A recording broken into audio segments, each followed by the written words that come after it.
शुरू करो।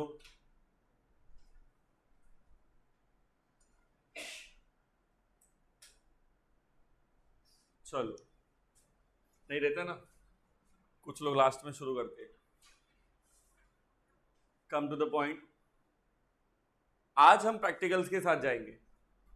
कंडीशंस और उनके प्रैक्टिकल इवेंट, कुछ कंडीशंस, फिर उन पे बेस्ड प्रैक्टिकल क्वेश्चंस। यस और नो, मैंने पहले भी समझाया था कि प्रोफेशनल एग्जाम्स में पार्टनरशिप कभी भी फुल फ्लेज नहीं आती है 10-12 मार्क के लिए, जो लास्ट में आई वो अलग बात है, पर उससे पहले 2-2 मार्क 5-5 मार्क के छोटे छोटे इवेंट होते जाएंगे। आज हम उनके साथ शुरू करेंगे। हमने लास्ट कल आखिरी सेशन, जब ये हमारा कल था, तो हमने ये देखा था कि पार्टनरशिप डीड में क्या क्या होना चाहिए। तो अब शुरुआत वहां से करेंगे कि अगर पार्टनरशिप डीड नहीं बनाया तो क्या होगा। कल अपन ये बात कर रहे थे कि पार्टनरशिप डीड में क्या क्या होना चाहिए। आई थिंक ये सब अपन डिस्कस कर रहे थे, यस और नो। लेकिन अगर मैंने फिर से कहा कि पार्टनरशिप दोस्तों पे होती है और मोस्ट ऑफ द टाइम गलतियां यही होती है, क्योंकि आप सबसे ज़्यादा कंफर्ट होते हो, आप ज़्यादा फ्यूचर के बारे में नहीं सोचते और आप पार्टनरशिप करते हो विदाउट एनी एग्रीमेंट। तो अगर कोई रिटर्न एग्रीमेंट आपके बीच में नहीं है, that is partnership deed. In absence of partnership deed, written agreement आप लोगों के बीच में नहीं है, तो एक्ट जानता था कि तकलीफें आएंगी तो सॉल्यूशन भी होना चाहिए।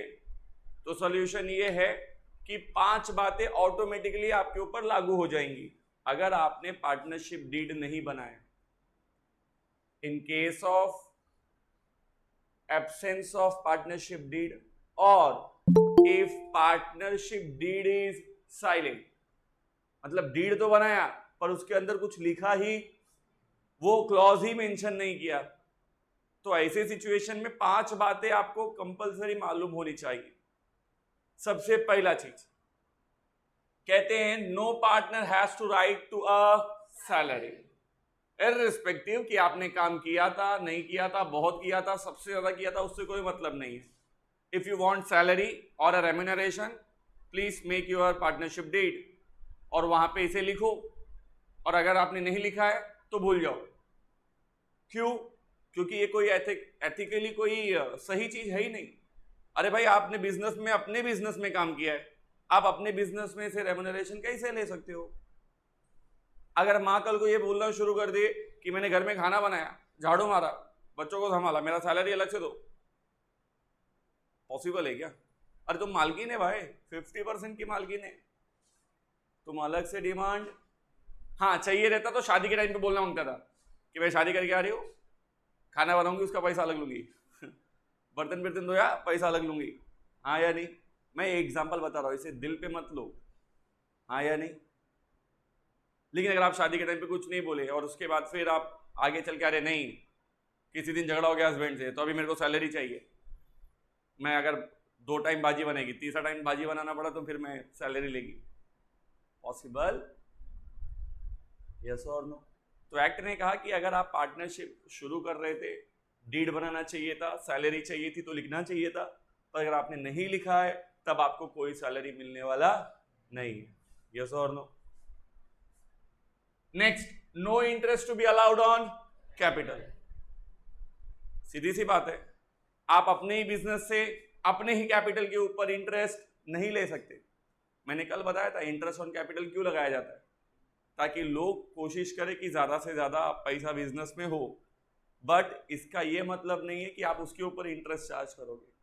कर सकते हो, मैं मना नहीं कर रहा हूं, ये तुमको इंटरेस्ट ऑन कैपिटल मिलता अगर तुमने पार्टनरशिप डीड बनाया रहता। तुमने क्या बनाया रहता?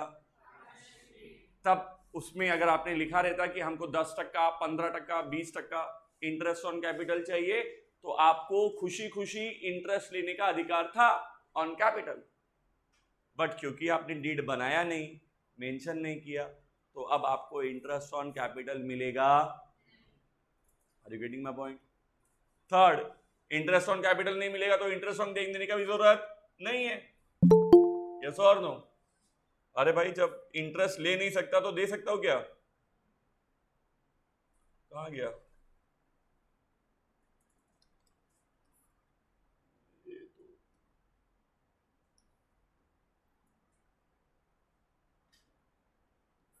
पहला, पार्टनर को सैलरी लेने का कोई अधिकार नहीं, मतलब नो पार्टनर्स रेम्यूनरेशन और सैलरी। आई थिंक अपन ने 12th में भी पहले इस पर अच्छे से बात की है। Next, no interest on capital, no interest on, भाई जब मैं अपने बिजनेस में जो कैपिटल लगा रहा हूं उस पर इंटरेस्ट नहीं ले सकता, तो अगर मैंने अपनी जरूरत पड़ने पर बिजनेस में से कुछ निकाला है तो उस पर मेरे को इंटरेस्ट भरने का कोई जरूरत नहीं। मैंने अपने ही बिजनेस से निकाला ना, थोड़ी ना दूसरे के घर से लाया। हाँ या नहीं? पापा को 500 रुपये की जरूरत पड़ी, माँ के पर्स में से 500 रुपये निकाल लिया, तो क्या माँ बोलेगी अभी इंटरेस्ट भरो? Interest on drawing.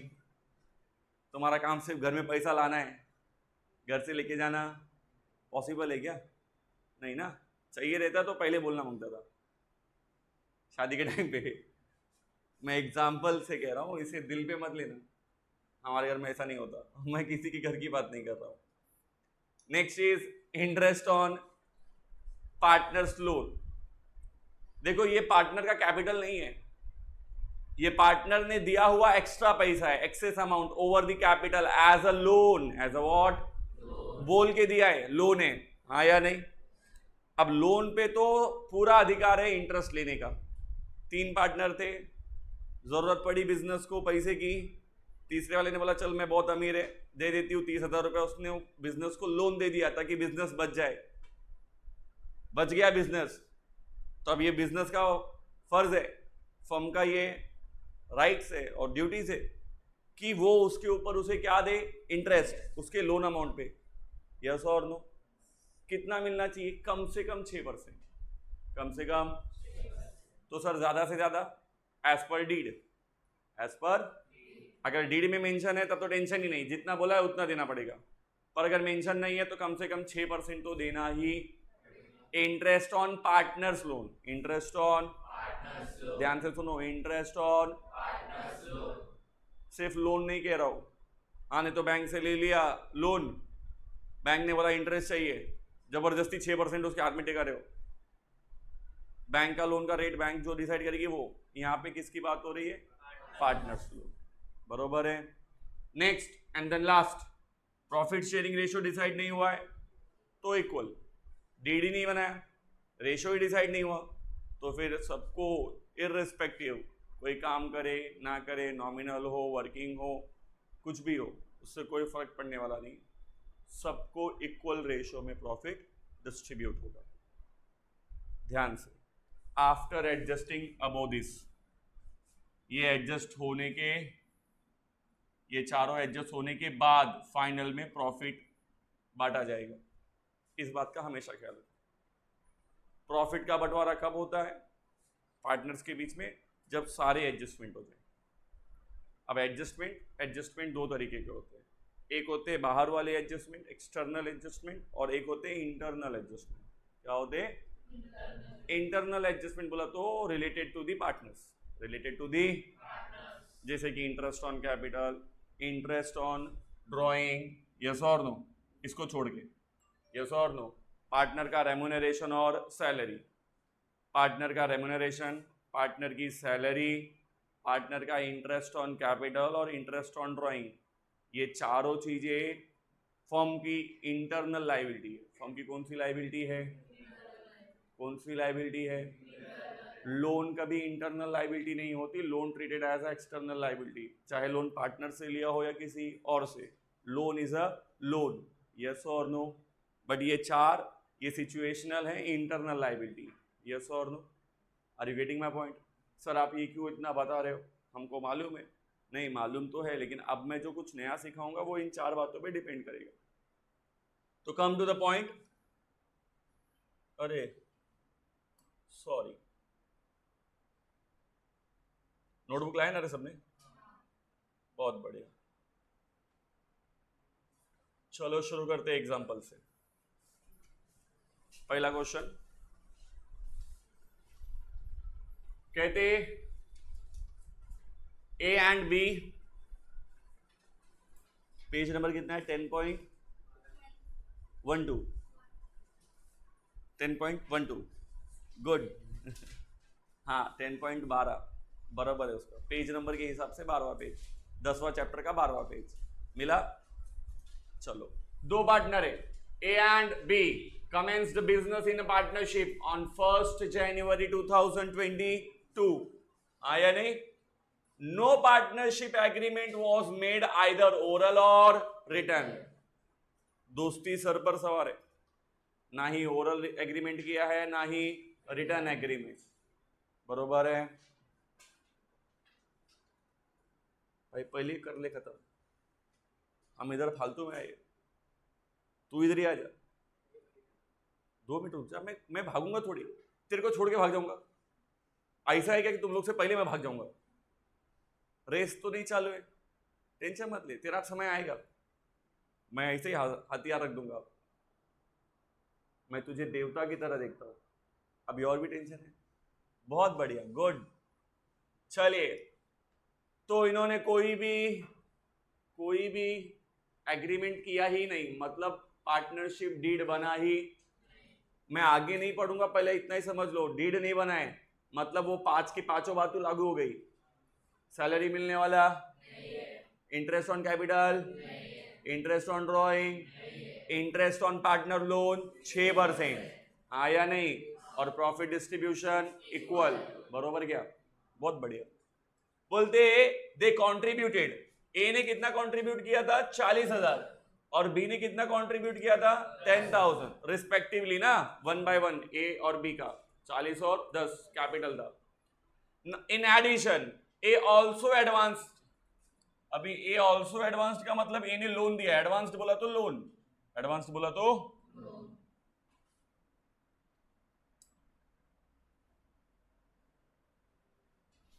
20,000 कभी लोन दिया था?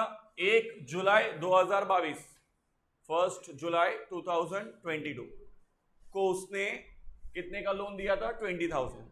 The word advanced means always a loan. Why? जब मैं कहता हूं मैंने किसी को एडवांस दिया है, इसका मतलब वो रिकवरेबल है, आज नहीं तो कल मेरे को वापस मिलेगा, आया नहीं? ऐसे टाइप के एडवांस, ऐसे टाइप के पेमेंट जो आपने एडवांस के तौर पे किए वो हमेशा रिफंडेबल होते, दैट इज व्हाट, वो लोन की कैटेगरी में, यस और नो?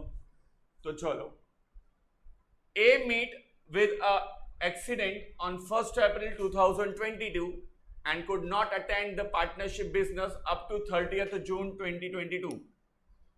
ए का एक्सीडेंट हो गया, घायल हो गया, और पहला 6 महीना बिजनेस में आया ही नहीं, जनवरी से शुरू किया था ना, हाँ आया नहीं? और कितना टाइम बिजनेस में नहीं आया? 30 जून तक, 6 महीने बाहर रहा, बिजनेस में काम ही नहीं किया, यस और नो? बहुत बढ़िया।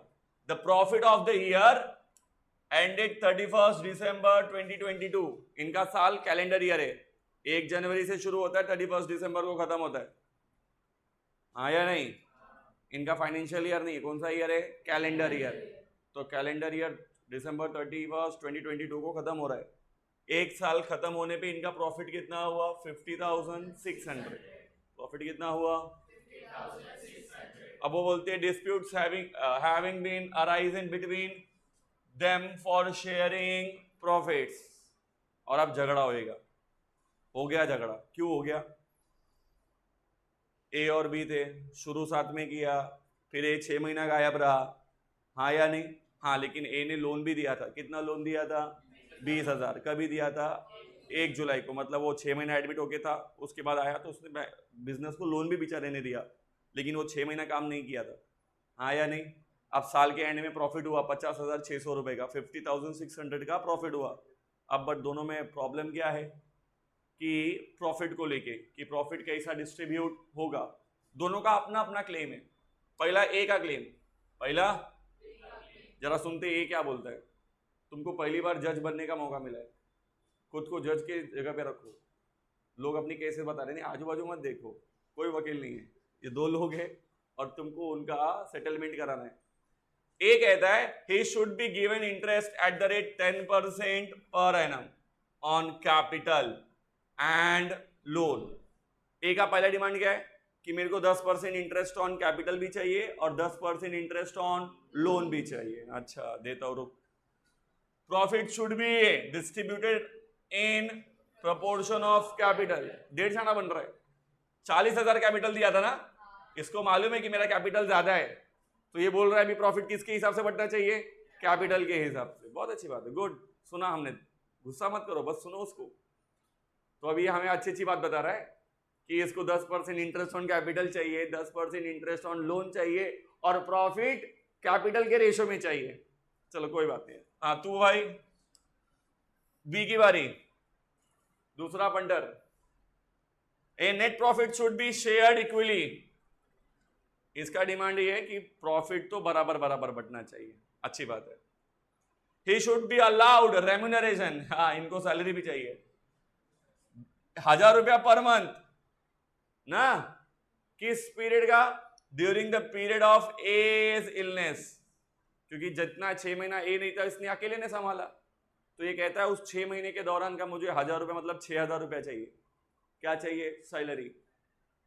सैलरी मांग रहा है, कोई बात नहीं। अच्छा, इनको interest on capital and loan should be given, इनके हिसाब से कितना होना चाहिए? 6% पर annum।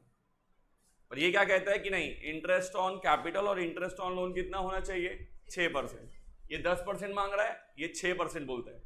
यस और नो? हाँ या नहीं? अच्छी बात है। चलो और आगे, हमसे क्या चाहते हो? You are required to settle, हमको सेटलमेंट करना है डिस्प्यूट बिटवीन देम, यस और नो? और डिस्ट्रीब्यूट करना है profit according to the law. Reason के साथ, रीजन के, तो रीजन बहुत सिंपल है। शुरुआत कहां से करेंगे?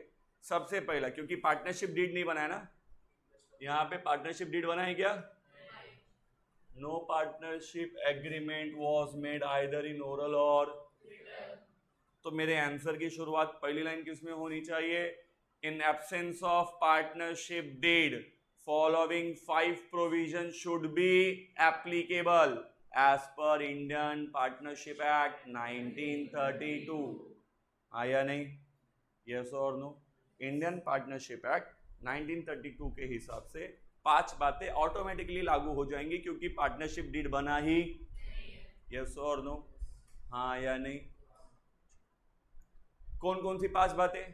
पहली बात, नो सैलरी और remuneration, no interest on capital, no interest on 6% per annum interest on partners loan, और finally equal profit sharing ratio. 5, profit will be distributed among all partners in equal ratio. 5 simple में पहला 5 content मेरे rule के हिसाब से लागू हो गए। अब जरा हम दोनों का सेटलमेंट करते हैं इस हिसाब से।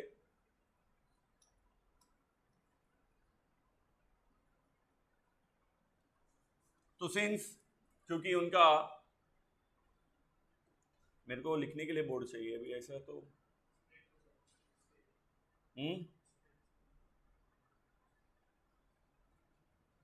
क्या करने को बोला बेटा? अब ये कहाँ पे?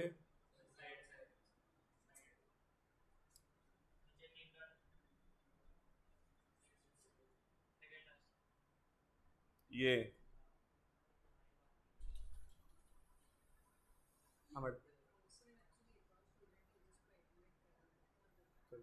वो दिक्कत नहीं है।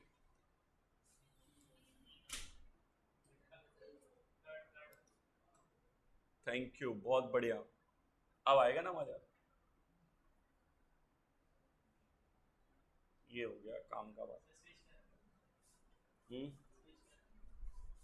स्विच कर दूं? अच्छा, अब मैं उधर जाऊं? तुम लोग बार बार मेरे को इधर उधर करवा रहे हैं। चलो कोई बात नहीं, थैंक यू, तुमने मुझे एक अच्छी चीज आज बता दी, अब मैं याद रखेगा। किसको क्लोज कर दूं? इसको? और कुछ ऐसा है जो मुझे मालूम होना चाहिए? हाँ ठीक है, ठीक है।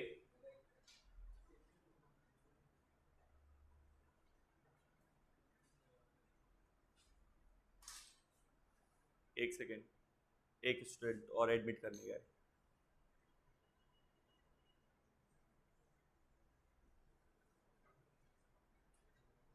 मेरे साथ लिखोगे ना आंसर, साथ में लिखते चलेंगे, यस और नो?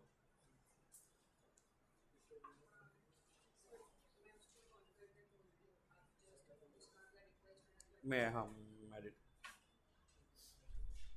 चलिए शुरू करें। सबसे पहला इस एग्जाम्पल में प्लीज ध्यान दो,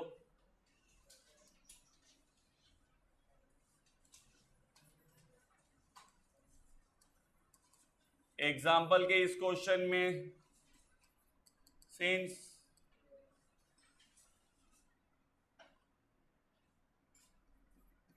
partnership deed is not prepared following provisions should be applicable as per Indian Partnership Act 1932। बरोबर है, क्योंकि पार्टनरशिप डीड बना ही नहीं है, तो सीधी सी बात है 5 प्रोविजंस बाय डिफॉल्ट एप्लीकेबल हो जाएंगे एज पर दी एक्ट। पहला, नो सैलरी और रेम्यूनरेशन टू पार्टनर्स। पहली बात तो पार्टनर्स को कोई सैलरी या रेम्यूनरेशन मिलने वाला किसी का आया है,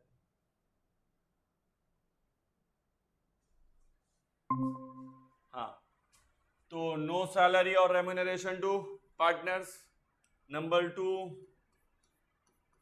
no interest on capital। Next is number 3, no interest on drawings। Number 4, 6% per annum interest on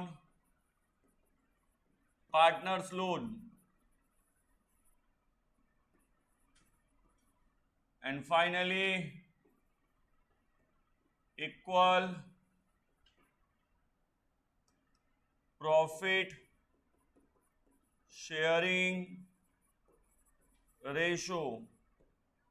साफ सी बात है, ये 5 चीजें एप्लीकेबल हो जाएंगी, हाँ या नहीं? अब इन 5 के हिसाब से क्या क्या होगा ना, क्या क्या होना चाहिए। So following are final settlement between A and B. A और बी के बीच में क्या क्या सेटलमेंट होगा इस प्रोविजन के हिसाब से। सबसे पहला, इंटरेस्ट ऑन कैपिटल किसी को भी नहीं मिलेगा, ना तो ए को मिलेगा ना तो, चाहे 10% मांगे चाहे 6%, बात सवाल उठता ही नहीं उसका, क्योंकि उन्होंने डीड बनाया ही। पहली बात खाली खत्म हो गई। इंटरेस्ट ऑन ड्राइंग का सवाल ही नहीं क्वेश्चन में, किसी को भी सैलरी और रेम्यूनरेशन मिलेगा। तो सबसे पहली बात, शुरुआत सैलरी से करते हैं। मांगा था ना किसने? दोनों में से किसने मांगा था? बी ने मांगा था ना, यस और no? B will not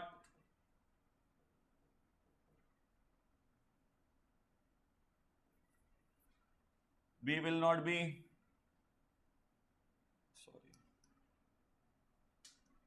no remuneration to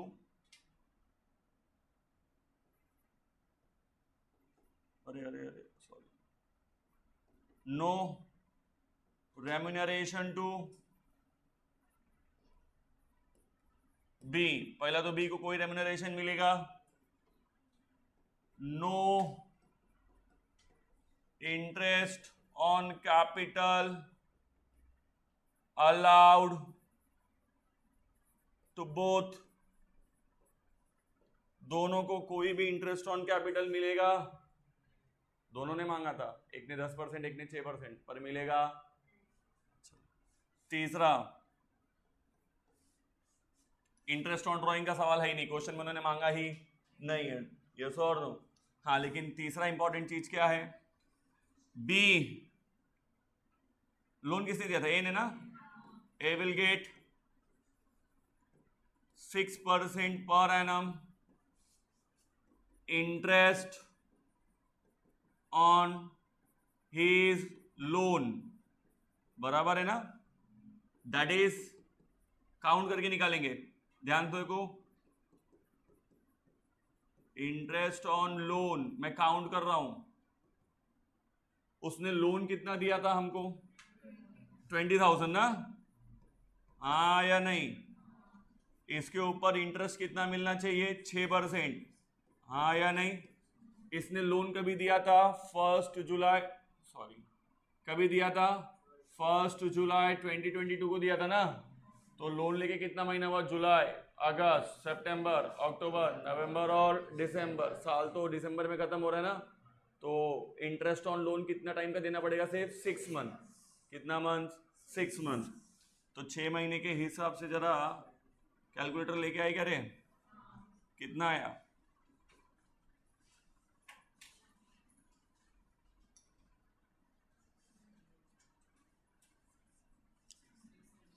₹600, बराबर है, हाँ या नहीं।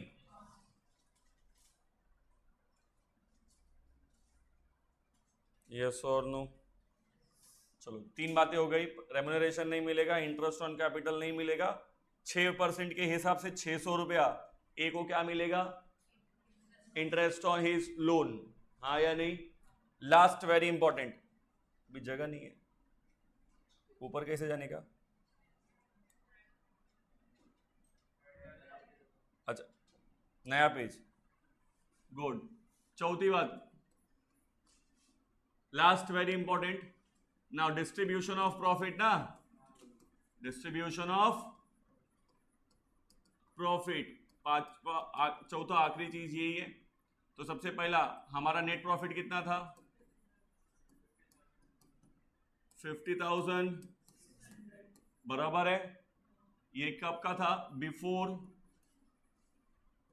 एडजस्टमेंट्स ना, ये सारे एडजस्टमेंट्स के पहले का प्रॉफिट था ना ये, तो इसमें से पहला वो एडजस्ट करेंगे, ₹600 इंटरेस्ट देना पड़ेगा ना, हाँ या नहीं। ए को interest on A's loan, interest on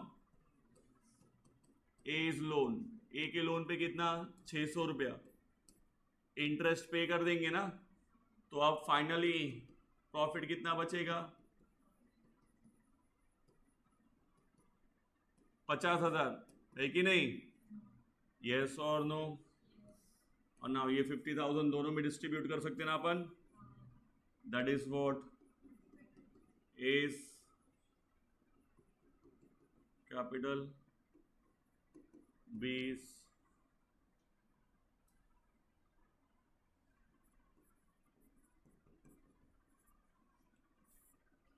sorry A is capital और बी इज कैपिटल, अरे अरे अरे ये बाबा खतरनाक है, 50,000 में ए और बी को जाएगा ना, कैसा जाएगा, इक्वल, हाँ या नहीं। तो 50,000 का हाफ 25,000, इसको भी सेम 50,000 का हाफ, दैट इज व्हाट 25,000। तो ए को कितना प्रॉफिट मिलेगा, 25, और बी को कितना मिलेगा, 25।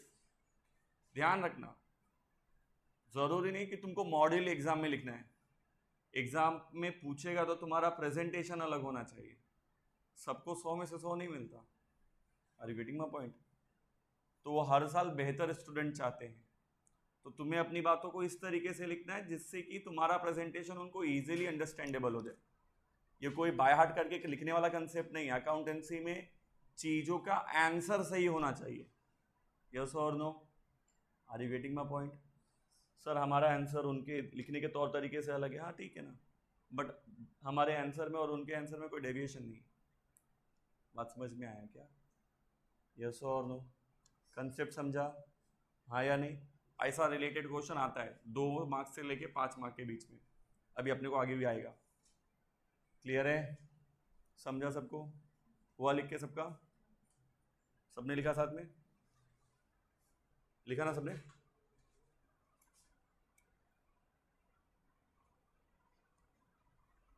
चलो आगे बढ़ते। इसमें किसी को प्रॉब्लम नहीं था ना? सेकेंड एग्जांपल, मस्त। इस बार 3 पार्टनर है।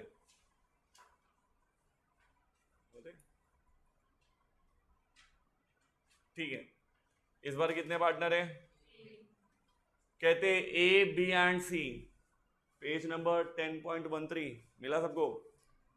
कहते 3 पार्टनर है, A B and C are partners in a firm sharing profit and losses in the ratio of 2:3:5। 2:3:5। Good, उनका रेशियो पहले से डिसाइडेड है 2:3:5, टेंशन नहीं है। देयर फिक्स्ड कैपिटल वेयर, उनका फिक्स्ड कैपिटल कितना कितना है? 15 लाख, 30 लाख और 60 lakh, 15 lakh, 30 lakh and 60 lakhs respectively. For the year 2022, interest on capital was credited to them at the rate 12% instead of 10%. कहते हैं इस साल 2022 में हमने पार्टनर्स को इंटरेस्ट ऑन कैपिटल कितना दे दिया? 12%। किसकी जगह पे? 10% की जगह पे। मतलब इंटरेस्ट ऑन कैपिटल कितना देना चाहिए था? 10%। दे कितना दिया? 12%। 2% ज्यादा दिया। कितना ज्यादा दिया है? कितना ज्यादा दिया है? यस और नो? ओके, मतलब ये फर्म के जेब से ज्यादा पैसा गया। बोलते पास नेसेसरी एडजस्टमेंट एंट्रीज, तो बोलते आप ये पैसा क्या करो, सही से एडजस्ट करो। ठीक है, एडजस्ट करते। सबसे पहले हमें क्या करना पड़ेगा? सिंपल है,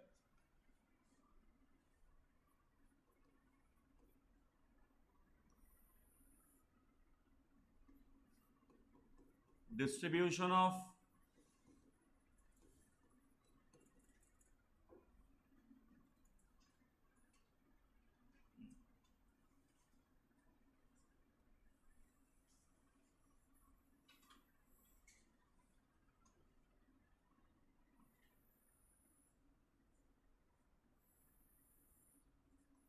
calculation of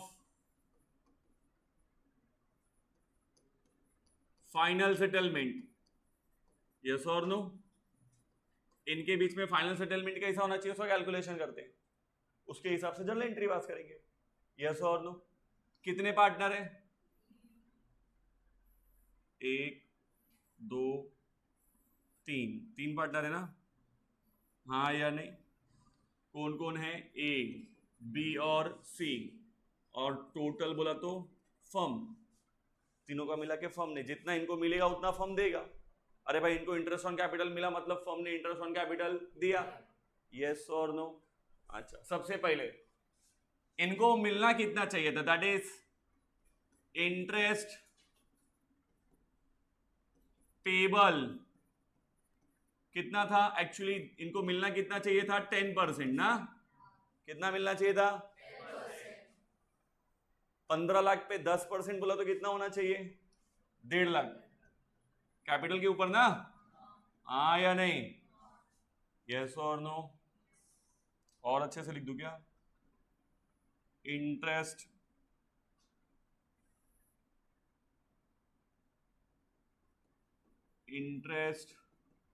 was payable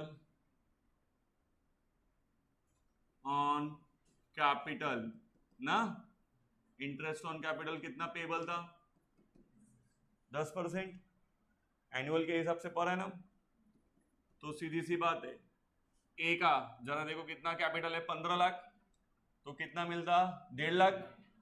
30 lakh पे इतना देना चाहिए था ना, और 60 लाख पे कितना देना चाहिए था। इस हिसाब से फर्म के जेब से कितना जाना चाहिए था, 1.5, 3 और 6, 9, 10,50,000। फर्म के जेब से कितना जाना चाहिए था,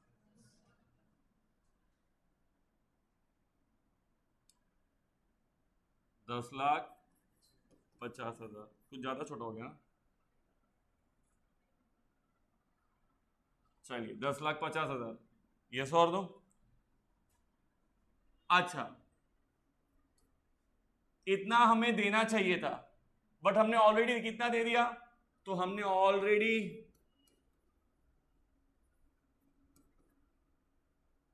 paid interest on capital instead of 10%, हमने दे कितना दिया है, 12% पर एनम। हमें देना था 10%, हमने दे कितना दिया है, 12%। जरा काउंट करते, 15 लाख का 12% कितना होता है,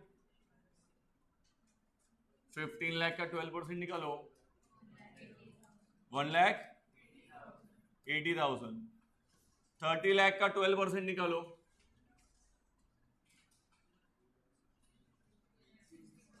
3,60,000। चलो तीसरा 60 लाख पे 12% निकालो, बोलो, 7 लाख। इस हिसाब से हम फर्म ने ऑलरेडी इनको कितना दे दिया है, 180, 360 प्लस 720, ऐड करके टोटल कितना फर्म के जेब से गया है,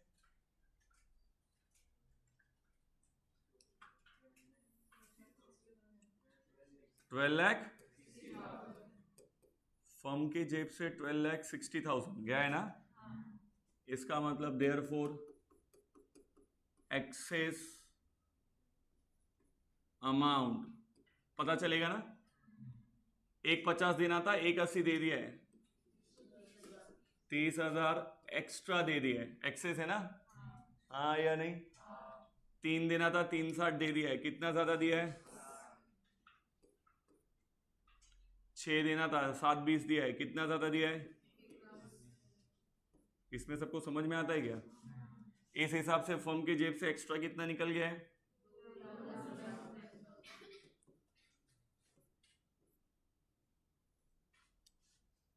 यहां तक कोई प्रॉब्लम है किसी को।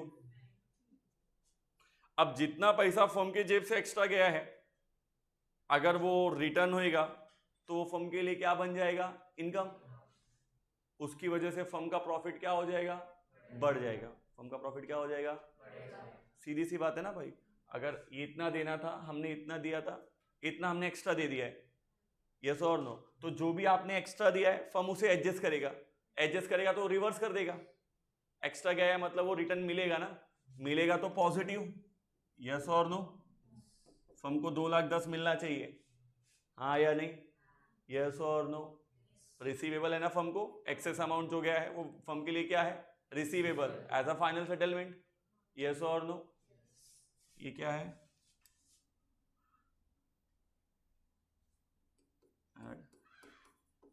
रिसीवेबल एट फाइनल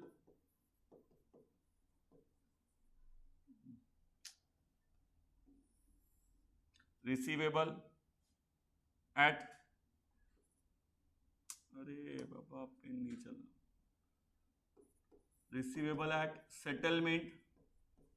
कौन सा अमाउंट है, excess interest on capital will be consider as increase in profit, yes और नो, हाँ या नहीं। जो 2,10,000 रुपया फर्म ने एक्सेस इंटरेस्ट ऑन कैपिटल दिया था, अगर वो सेटल होएगा तो वो फर्म के लिए क्या बढ़ाएगा, प्रॉफिट, हाँ या नहीं। तो 2,10,000 रुपया फर्म का क्या बन जाएगा, प्रॉफिट बढ़ जाएगा, यस और नो। और फर्म का प्रॉफिट तीनों पार्टनर्स को किस रेशो में बांटना चाहिए? 2:3, 2:3:5 ना। तो वो एक्स्ट्रा पैसा जो फर्म का गया था वो फर्म क्या करेगा? प्रॉफिट के तौर पे तीनों को बांटेगा, हाँ या नहीं? तो वो पैसा इनको मिलेगा ना। चलो 2,10,000 2:3:5 में डिवाइड करो। ए को कितना मिलेगा? गुड, ए को मिलेगा 42,000। बी को कितना मिलेगा? 60। ओके, इसको कितना मिलेगा? 1,00,000 पक्का? सो फाइनल सेटलमेंट ना, फाइनल सेटलमेंट या तो रिसीवेबल होगा या फिर पेबल, बराबर है क्या? रिसीवेबल पॉजिटिव फिगर आएगा तो रिसीवेबल है, मतलब पार्टनर को वो पैसा मिलने वाला है, यस और नो। और निगेटिव आया इसका मतलब उतना पैसा अपने को पार्टनर से लेने का है, दैट इज उसके लिए पेबल है, हाँ या नहीं? तो चलो, ए को 1.5 लाख मिलना चाहिए था, हमने 1,80 दिया था, हमने 30,000 उसको ज्यादा दिया था, लेकिन उस 30 में से अगर उसका 42,000 जो उसको मिलने वाला है अगर वो एडजस्ट कर लूँ तो भी अपने को उसको एक्स्ट्रा कितना देना पड़ेगा? 12,000। ए के लिए 12,000 क्या है? रिसीवेबल, हाँ या नहीं? अभी भी ए को और 12,000 रुपया मिलेगा फाइनल सेटलमेंट में, हाँ या नहीं? बी का 3 लाख इंटरेस्ट ऑन कैपिटल मिला था, जबकि देना उसको अपने को देना कितना था? 360। अपन ने उसे कितना ज्यादा दिया था? 60,000 ज्यादा दिया था, बट फिर एक्सेस एडजस्ट किया तो उसको उसके हिस्से में प्रॉफिट कितना आ रहा था? 63। 60 में से 63 हटाए तो भी 3,000 रुपये अभी भी अपने को उसको और देना, हाँ या नहीं? उसके लिए रिसीवेबल है, यस और नो। लेकिन अभी सी की बारी, सी को हमें देना चाहिए था 6 लाख, हमने दे दिया था 7,20,000। ऑलरेडी कितना ज्यादा दिया था? 1,20,000। तो अपने को सी से 1,20,000 एक्स्ट्रा जो गया था वो लेने का था, पर अगर उसको फाइनल प्रॉफिट डिस्ट्रीब्यूट करेंगे तो उसको प्रॉफिट कितना जाएगा? सिर्फ 1,05,000। 1,20,000 में से अगर 1,05,000 माइनस भी किया तो भी अपने को अभी उससे कितना लेने का है?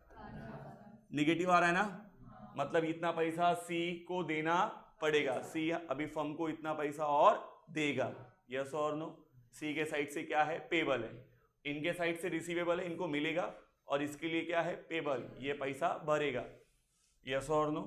2,10,000 एट दी एंड क्या हो जाना चाहिए? नील। पॉजिटिव निगेटिव क्या हो जाना चाहिए? नील। नील होने का मतलब है हमने प्रॉपर एडजस्ट कर दिया, हाँ या नहीं? जितना एक्स्ट्रा आ रहा था बांट के दे दिया, फाइनिश, यस और नो। जर्नल एंट्री सिंपल सी चीज है, डेबिट द रिसीवर, बरोबर है। अभी सिंपल है, हमको किससे लेने का है? हमको पैसा किससे लेने का है? सी से, हाँ या नहीं? यस और नो। वो हमारे लिए डेटर है, फर्म की बुक में एंट्री पास कर रहे ना, फर्म के बुक में एंट्री पास कर रहे हैं, तो फर्म के लिए डेटर कौन है? Who is debtor? सी, जिससे अपने को लेने का है। डेबिट व्हाट कम्स इन, जिससे अपने को लेने का है, यस और नो। हम किसके केस में रिसीवेबल है? सी के केस में, हमको सी से पैसा लेने का है ना, हाँ या नहीं? तो सी इज अकाउंट डेबिटेड, सी से लेने का है, और लेके फिर पैसा किसको देने का है? ए को और बी को। 12 और 3, 12 और, तो एंट्री बनेगा ए सीज करंट अकाउंट डेबिटेड, सी से पैसा लेने का है, करंट लिखो या capital, meaning will be same, but किसकी क्वेश्चन में यहां दिया है उनका कैपिटल क्या था? फिक्स्ड। कैपिटल क्या था? मार्कर चलेगा क्या इस पे? बहुत अच्छी बात, गुड, थैंक यू। हाँ देखो यहां पे लिखा है ना fixed capital, fixed capital method है, अभी मैं आगे पढ़ाऊंगा, पर 12वीं के बेस पे तो मालूम है फिक्स्ड कैपिटल मेथड में कैपिटल विल रिमेन सेम, सारा एडजस्टमेंट किस में होता है? करंट। किस में होता है? तो इसलिए एंट्री पास करते टाइम उन्होंने क्या वर्ड यूज किया? करंट। समझा क्या सबको, हाँ या नहीं? तो सी से लेने का है तो C is current account debited, किसको देने का है? To A is current account और to B is current account. Are you getting my point? सही से ले दो लोगे तो पैसा क्या हो जाएगा? टैली। नहीं समझा? कोई प्रॉब्लम है? क्लियर है सबको?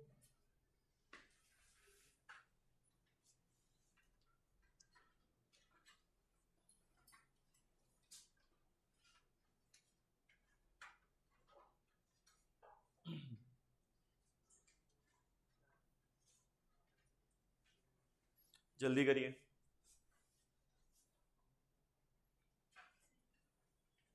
देखो ये मकड़ी क्या कर रही है। अरे अरे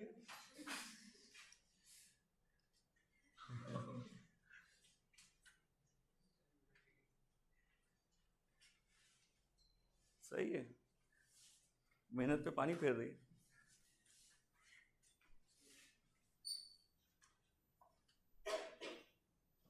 समझ में आ रहा है ना सबको? किसी को डाउट है क्या? टेंशन मत लो, अपन रोज थोड़ा लेक्चर भले 1.5 घंटा 2 घंटा जाएगा, पर अपन थोड़ा धीरे धीरे जाएंगे। मैं थोड़ा जल्दी जल्दी भागने वाला नहीं है। एक दो क्वेश्चन लेके अपन चलेंगे। बात समझ में आया? ताकि तुम्हारे ऊपर सडनली कोई बर्डन ना आए। थोड़ा थोड़ा थोड़ा थोड़ा रोज करेंगे। Are you getting my point? जब मेरे को ऐसा लगेगा कि तुम मेरे स्पीड में बराबर है, तो फिर अपन फास्ट भागेंगे। पर अभी उसका समय नहीं अपने पास, अभी टाइम है। जितना अच्छे से पढ़ लोगे उतना कम डाउट रहेगा, और एग्जाम में जितने कम डाउट के साथ जाओगे उतना हाईएस्ट मार्क्स आएगा। और तू तो दिल ही जीत लिया मेरा। इतना बड़ा स्किल कहाँ से लाया? बहुत बढ़िया, गुड गुड। अच्छा, उस टुकड़े के साथ सब जी रहे हैं। कुछ हिस्सा तुम्हारे पास, कुछ हिस्सा तुम्हारे पास। देखो रखा था।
किसी को कोई डाउट नहीं है ना?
बीच में लेक्चर का टाइम थोड़ा और बढ़ा है तो चलेगा क्या? देखो मेरा स्पीड तो देख लेना तुम लोगों ने कछुए की जैसा, मेरे को टाइम लगेगा ऑलमोस्ट अपन 1.5 घंटा ले रहे। मैं ट्राई करेगा कि अकाउंट्स का लेक्चर थोड़ा 2 घंटा 2.5 घंटा अभी जब तक वैकेशन है, क्योंकि एक बार फिर कॉलेजेस खुलेंगे, आप एडमिशन के एफवाई के लिए भागोगे, वो बहुत काम दम होता है। अभी थोड़ा थोड़ा बढ़ा के लिया तो आगे बढ़न क्या होगा, कम आएगा।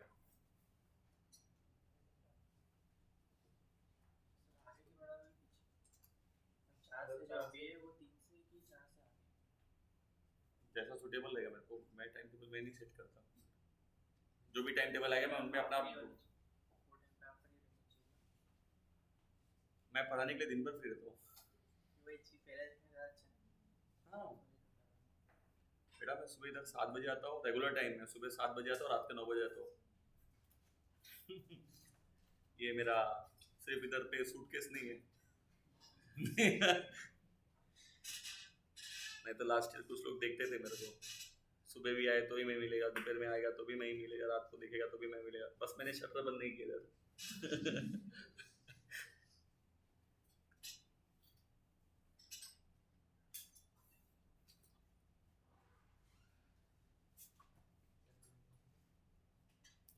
क्या हो गया? हाँ लिखना है ना। अरे मैंने इसलिए नहीं लिखा क्योंकि जगह नहीं थी मेरे पास, स्लाइड चेंज करना पड़ता। एंट्री वही आएगा, जरूरी नहीं वो डेबिट और क्रेडिट करके लिखो, सिर्फ एंट्री लिखो, फॉर्मेट बनाने का जरूरत नहीं, एंट्री से ऐसे लिखने का। C's current account debited to A's current account to B's current account, simple ऐसा ही एंट्री लिखने का।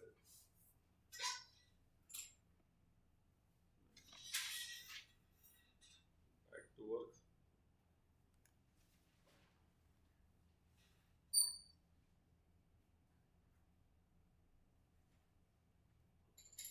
देखो आज टीवाई बीकॉम का भी रिजल्ट आ गया, तो बहुत उम्मीद है कि 10 तारीख 12th का भी रिजल्ट आ जाएगा।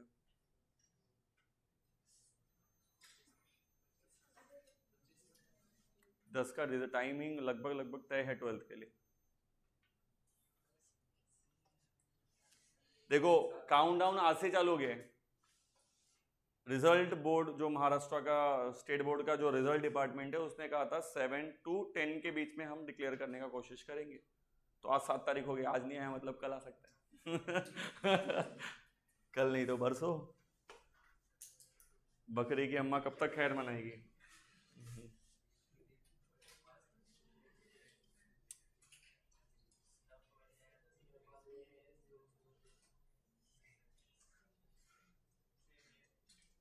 चलिए नेक्स्ट पावर्स। पार्टनर्स के पावर्स क्या है, क्या क्या कर सकते हैं वो? दो बातें, पार्टनर्स के पावर्स, एक जो उसे बिना किसी रोक टोक के मिलते हैं, और दूसरे वो पावर्स जो वो सिर्फ तभी यूज कर सकता है जब सब लोग एग्री करें। यस और नो? तो पहला अपन देखते हैं वो पावर्स जो पार्टनर्स के पास हैं, जो वो बिना किसी पब्लिक नोटिस दिए या बिना अदर पार्टनर के कंसेंट के भी यूज कर सकता है। जैसे कि सबसे पहला है, वो क्या कर सकता है बिना किसी के परमिशन के, buying and selling of goods behalf of the firm, firm के बिहाफ में गुड्स खरीदना और बेचना। उसके लिए उसे बाकी सारे पार्टनर्स को बार बार बताने का जरूरत, पब्लिक नोटिस इशू करने का जरूरत। यस और नो? ये उसके पास क्या है, फ्रीडम है उसका, ये उसके फ्री पावर्स है। इसके लिए उसे कोई भी बोलते ना रिस्ट्रिक्शंस नहीं है। Next, receiving a payment on behalf of firm and giving valid receipt. Firm के बिहाफ में क्या रिसीव करने का, पेमेंट, सामने वाली पार्टी से पैसा आया तो ले सकता है फर्म के बिहाफ में, और उसको वैलिड रिसीट, वैलिड का मतलब है कि जिसपे फर्म का स्टैंप हो, फर्म का स्टैंप मार मिल के रिसीट दे सकता है। यस और नो? जैसा कि फॉर एग्जांपल अभी पार्टनरशिप के तौर पर नहीं, पर एक एग्जांपल बता रहा हूँ, ये राइट्स कैसे होते हैं। जैसे कि अभी क्लास में एडमिन डिपार्टमेंट है, ओनर सर है, लेकिन फिर तुम फीस किसको भरते हो? डिपार्टमेंट को, एडमिन डिपार्टमेंट को। यस और नो? और वही आपको रिसीट बना के देती है। उनको ये पावर दिया गया कि वो रिसीट ले सकते हैं, उनको बार बार सर को फोन करके पूछने का जरूरत नहीं, सर स्टूडेंट पैसा दे रहा है ले लूँ क्या, अरे उनको ये फ्री पावर्स है, इसके लिए उन्हें किसी से कंसेंट करने की जरूरत, are you getting my point, receipt बना के देने का टेंशन नहीं है।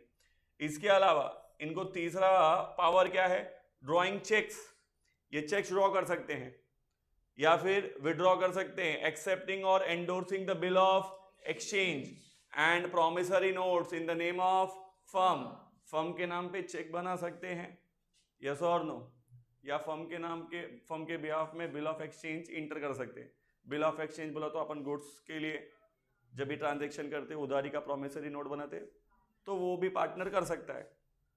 ध्यान से देखोगे तो ये ट्रेड से रिलेटेड चीजें हैं, किससे रिलेटेड चीजें हैं, इसीलिए यहाँ पे रिस्ट्रिक्शंस नहीं है कि भाई फर्म का पार्टनर फर्म के बिजनेस को बढ़ा रहा है, फर्म के बिजनेस में पार्टिसिपेट कर रहा है, इसके लिए उसे कोई रिस्ट्रिक्शन नहीं। रिस्ट्रिक्शन कहाँ, और मैं भी कमाल का हूं, restrictions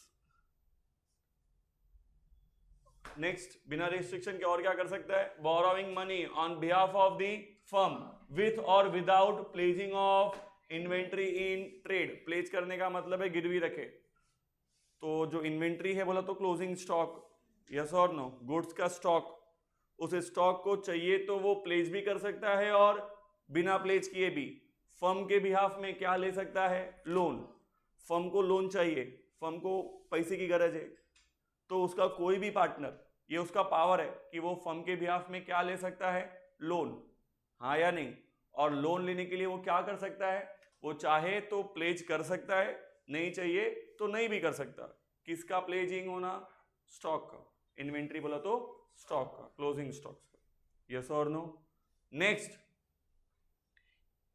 engaging servants for the business of the firm, या वो बिजनेस के लिए सर्वेंट्स भी ला सकता है, उसका दिक्कत नहीं है। दिक्कत कब आएगा, ये तो ट्रेडिंग एक्टिविटी थी, इसके लिए उसको फ्री पावर है, हर पार्टनर को ये फ्री पावर है, यस और नो, जो एक्टिवली काम कर रहे हैं, जो क्या कर रहे हैं, actively.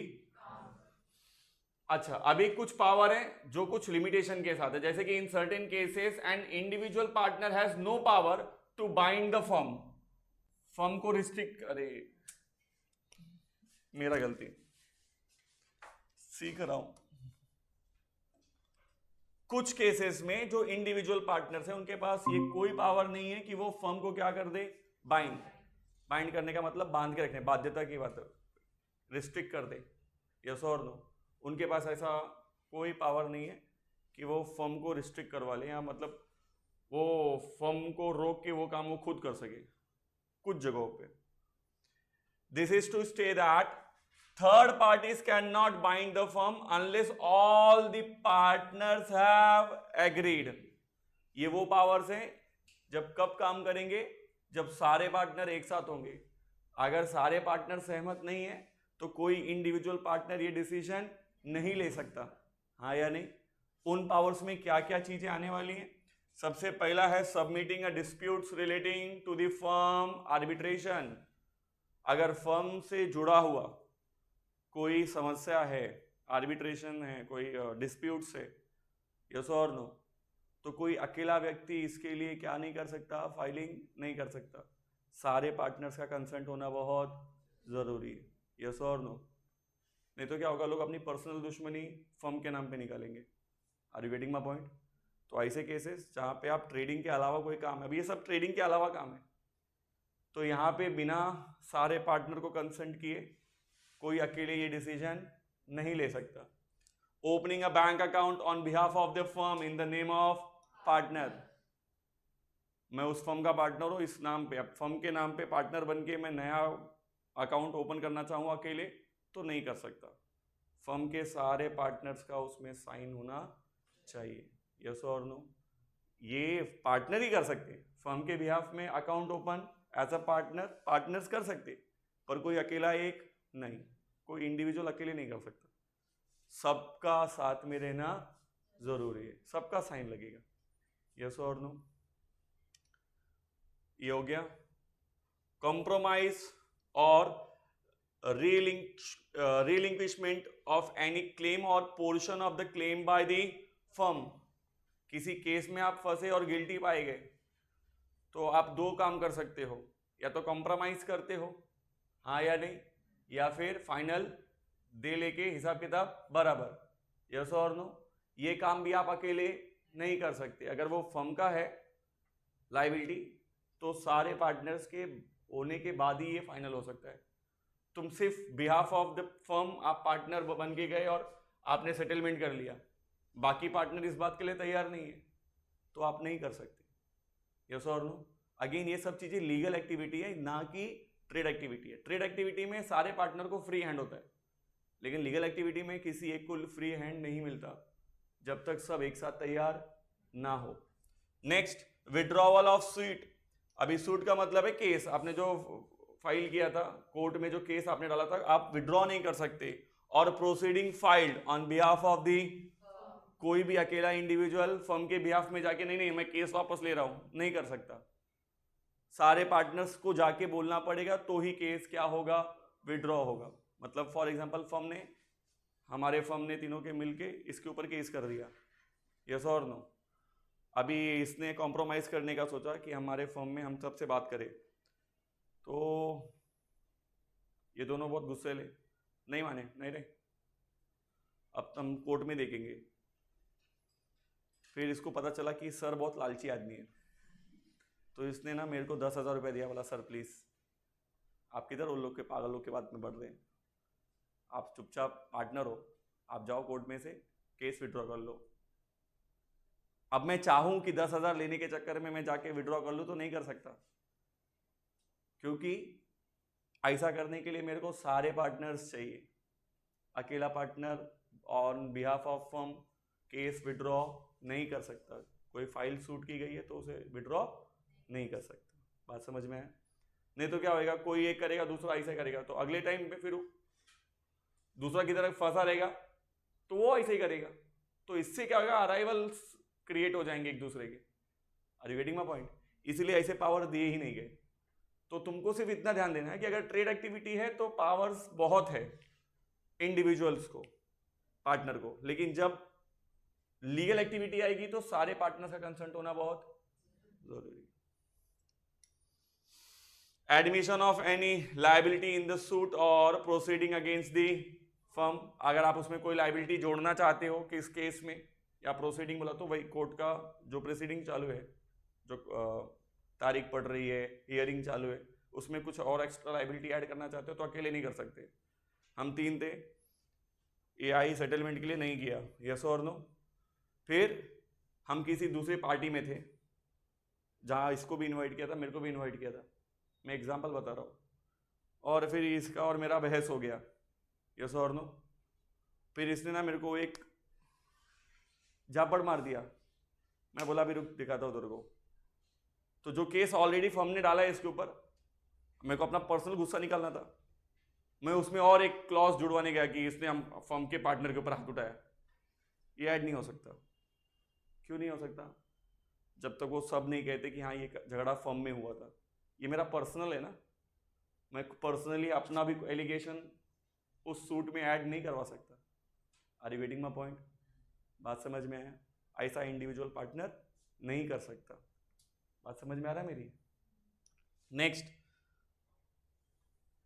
Acquisition of immovable property belonging to, कोई इमूवेबल प्रॉपर्टी है फर्म की, ले लिया बिना इन लोगों को बताए।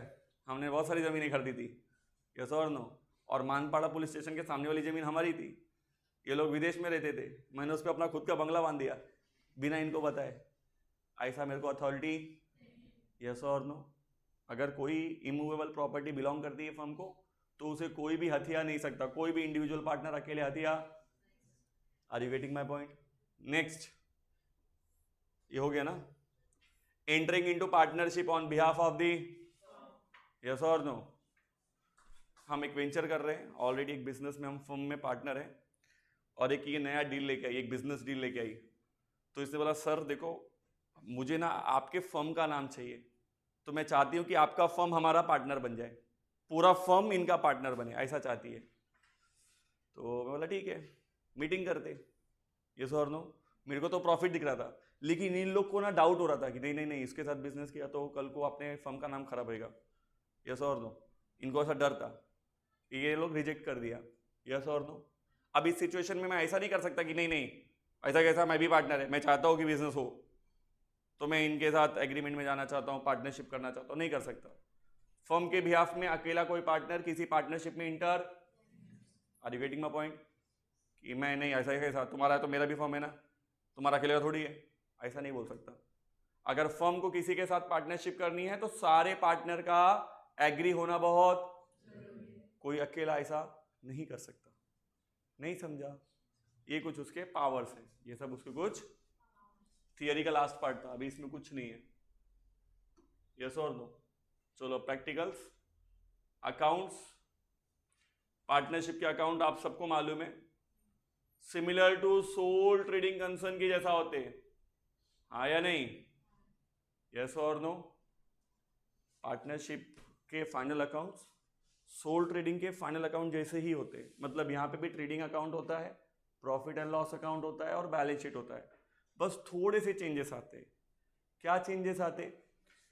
सोल ट्रेडिंग में अकेला व्यक्ति था, इसीलिए उसे कोई चीज बांटने को नहीं पड़ता था, जो भी था सोल बिलोंग्स टू हिम, हाँ या नहीं? वोल एंड सोल वही था, जो भी कुछ है वो सब उसी को बिलोंग करता था। बट यहां पे ऐसा नहीं है, पार्टनरशिप में प्रॉफिट होने के बाद वो प्रॉफिट पार्टनर्स में बांटना पड़ेगा, इसीलिए पार्टनरशिप अकाउंट्स में पार्टनर्स का पर्टिकुलर कैपिटल अकाउंट अलग अलग सेपरेट अकाउंट बनाया जाता है, ताकि उनसे रिलेटेड जो एडजस्टमेंट है वो अलग से सॉल्व किए जाए और उसके बाद वो अमाउंट बैलेंस शीट में जाएगा। Are you getting my point? Yes और नो? क्योंकि पार्टनरशिप में एक से ज्यादा लोग हैं तो एडजस्टमेंट एक से ज्यादा हो सकते हैं। फॉर एग्जाम्पल हम 3 पार्टनर है, तो जरूरी नहीं कि तीनों पार्टनर फर्म को लोन दे, 3 में से किसी ने एक ने लोन दिया है तो इंटरेस्ट सिर्फ एक को मिलेगा, सबके साथ एडजस्ट होगा क्या? 3 लोग है, सिर्फ उसी ने ड्राइंग किया है तो इंटरेस्ट ऑन ड्राइंग सिर्फ वो भरेगा, सब लोग भरेंगे क्या? सोल ट्रेडिंग में ऐसा नहीं था, ड्राइंग हुआ मतलब अकेला आदमी है, इंटरेस्ट ऑन ड्राइंग वही भरेगा, हाँ या नहीं? यहां तो डिटरमाइन करना पड़ेगा कि कौन लाइबल है, किसके कैपिटल में ऐड करना है और किसके कैपिटल से लेस करना है, सबके साथ अलग अलग एडजस्टमेंट हो सकता है। इन दैट सिचुएशन हम क्या करते? पार्टनर्स का अलग से अकाउंट बनाते, पार्टनर्स का अलग से। और सबसे मजेदार बात, तो आपने ये देखा था लास्ट ईयर, आप ट्रेडिंग बनाते थे, प्रॉफिट एंड लॉस बनाते थे, पार्टनर्स करंट और कैपिटल अकाउंट, जिसपे अपना बहुत झगड़ा हुआ ना, कॉलेज में बोलते थे सीधा बैलेंस शीट में बनाओ और मैं हमेशा बोलता था अलग से बनाओ, वो आज यहाँ पे शुरू होगा। पार्टनर्स का कैपिटल और करंट अकाउंट हमेशा अलग से ही बनेगा, यस और no? And then balance sheet. लेकिन आपन क्योंकि अभी अपन प्रोफेशनल कोर्स में हैं तो और थोड़ा डिटेल में आते हैं। Profit and loss account 2 part में सेग्रीगेट होगा। अभी थोड़ी देर पहले मैं बात कर रहा था कि दो एडजस्टमेंट 2 तरीके के होते हैं, एक्सटर्नल बाहर वालों वाले और इंटरनल। तो प्रॉफिट एंड लॉस अकाउंट का मतलब है with external adjustment, with external adjustment करके जो भी नेट प्रॉफिट नेट लॉस आएगा वो हम लेके जाएंगे एक नए अकाउंट में, वो प्रॉफिट एंड लॉस अकाउंट का ही पार्ट है पर वो अलग से बनेगा, that is profit and loss appropriation account. क्या बोलते हैं उसको? Profit and loss appropriation account में 4 चीजें रिकॉर्ड होती है। ध्यान से सुनो, मैं जो बोल रहा हूं उसे बहुत सिंपल और ध्यान से सुनो, ये बाद में करते एक साथ सॉल्व। कहां गया प्रॉफिट एंड लॉस एप्रोप्रिएशन?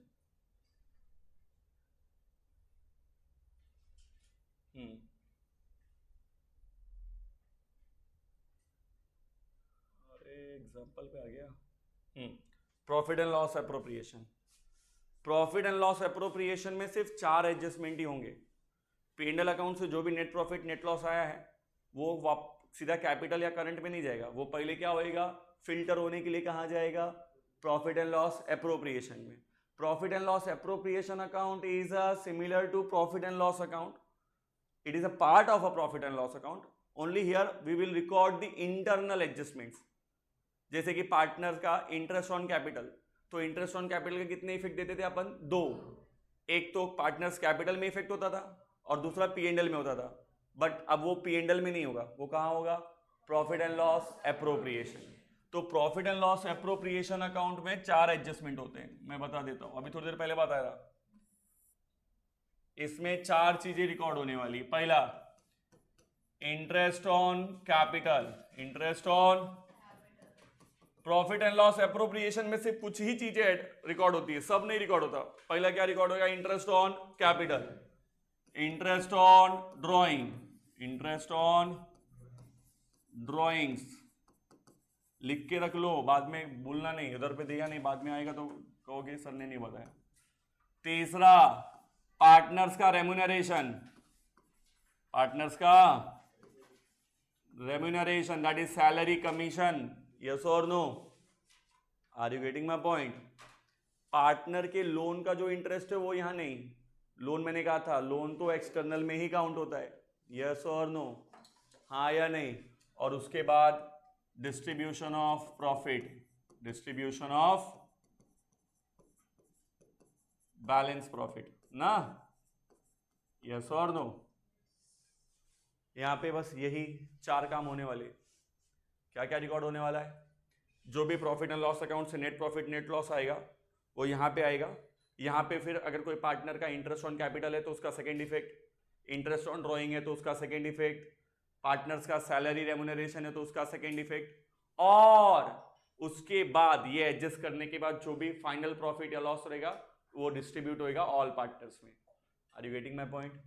इस अकाउंट को सिर्फ इसीलिए बनाते, मतलब ऐसा कि profit and loss account 2 part हो गया, नॉर्मल वाला रिलेटेड टू पार्टनर्स, हाँ या नहीं?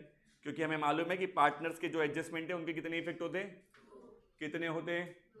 एक तो उनके कैपिटल या करंट अकाउंट में इफेक्ट पड़ेगा और दूसरा इफेक्ट कहाँ जाता है? P&L में। तो जो सेकेंड इफेक्ट P&L में जाता था वो कहाँ रिकॉर्ड होएगा? प्रॉफिट एंड लॉस एप्रोप्रिएशन में, यस और नो? इसे इन सिंपल कह सकते हो for recording,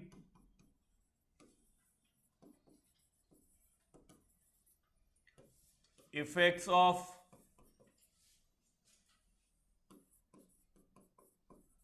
partners related adjustments,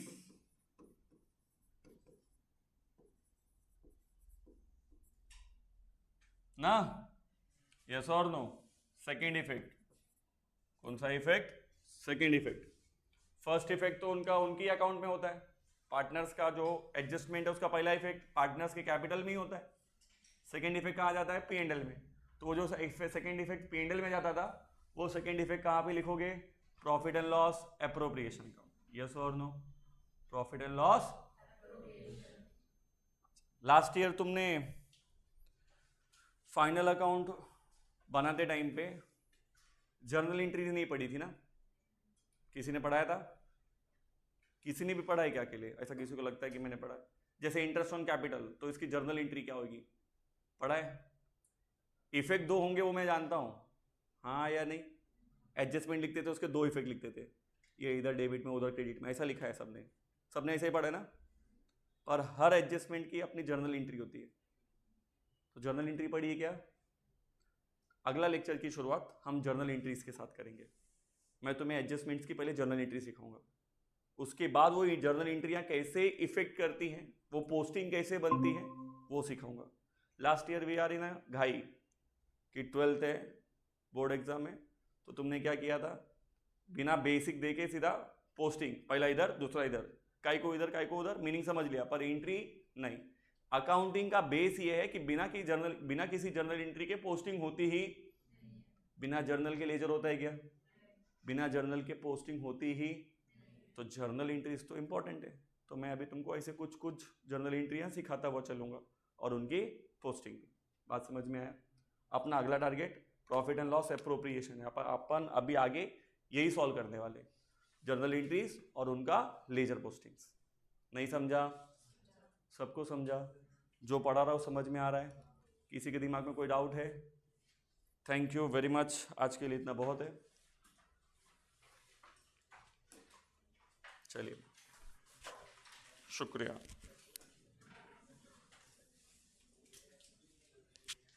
मेरे बाद किसका लेक्चर है? इकोनॉमिक्स। इधर बाहर ही रख दो ना।